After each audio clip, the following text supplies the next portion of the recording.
Il existe plusieurs formes de pratiques sportives. Depuis quelques temps, on observe, notamment sur les réseaux, une flopée de challenges et autres défis sportifs sur un mois.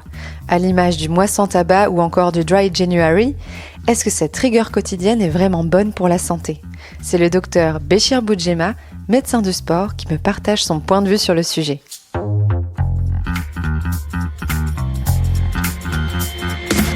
Vous avez une question ? On a la réponse.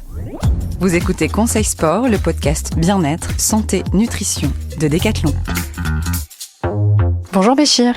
Bonjour Céciliane. Merci de m'accueillir ici. Donc on est à la maison de la santé, c'est ça, du CREPS de Wattignies. On est au centre de santé du CREPS Hauts-de-France de Wattignies. D'accord. Donc là, il y a plein d'athlètes de haut niveau qui sont en train de se faire soigner autour de nous, c'est ça ? J'espère le moins possible. S'il y a beaucoup d'athlètes de haut niveau, en haute performance qui se soignent, c'est qu'il y a un problème.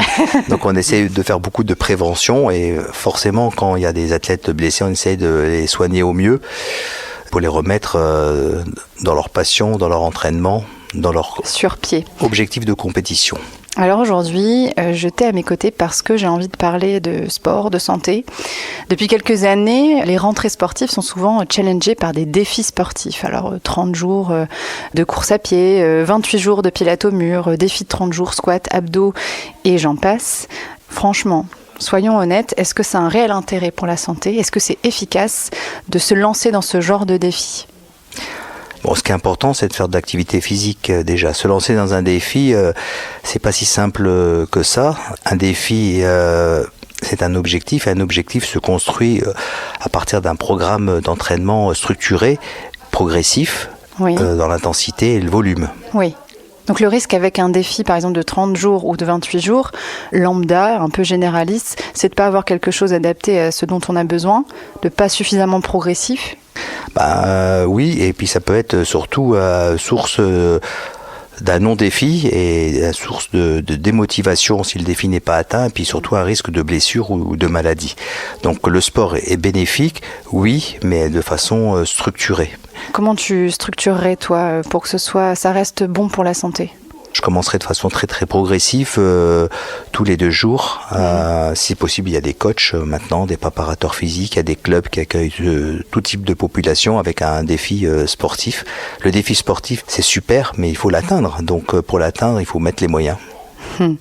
Et quels sont les moyens que tu suggères ? Il faut déjà avoir une connaissance, hein. Donc ça dépend du niveau du pratiquant. Il y a des gens qui recommencent une activité physique après un long arrêt dû au Covid, à des blessures, à des événements de vie familiaux. Le postpartum, au postpartum, oui.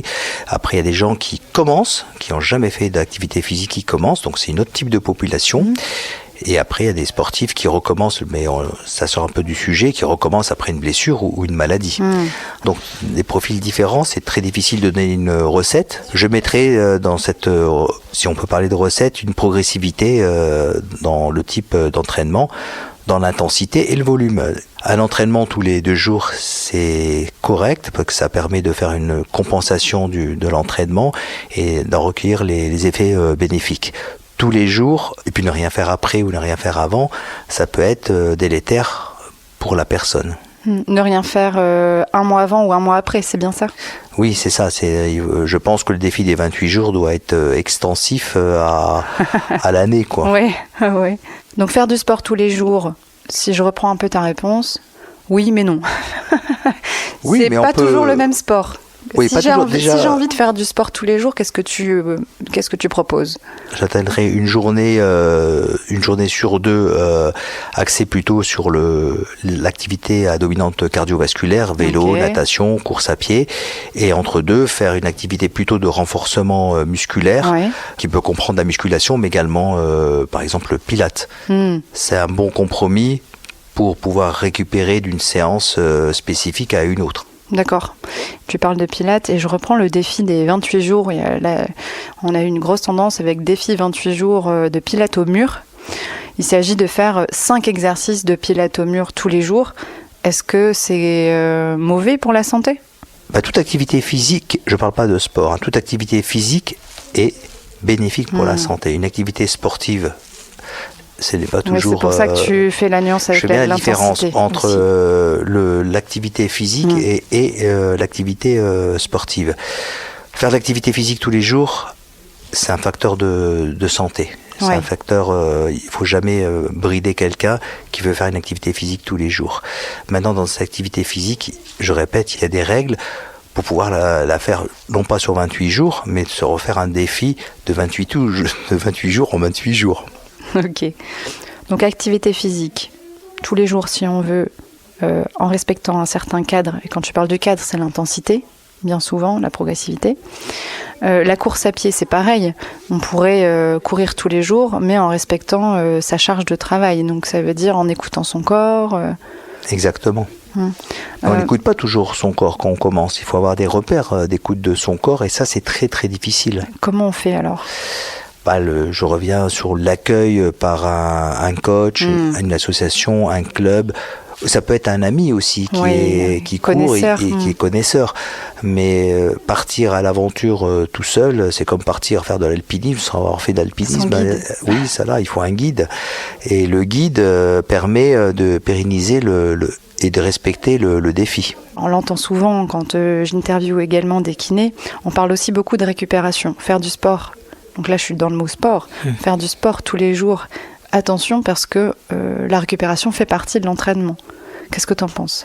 La récupération fait toujours partie de l'entraînement. Déjà, les bases de la récupération, c'est des bases simples.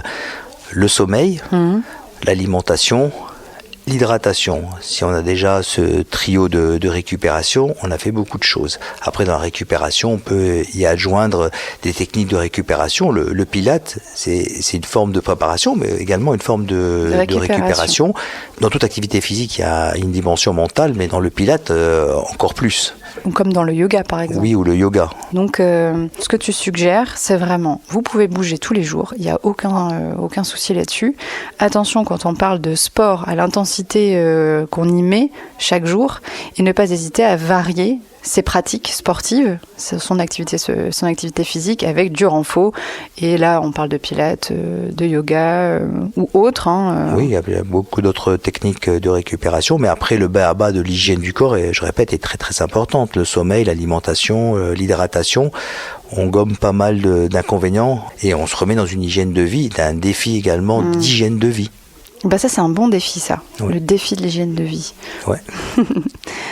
Est-ce que tu as un dernier message sur ce genre de pratique à nous donner, à nous livrer ?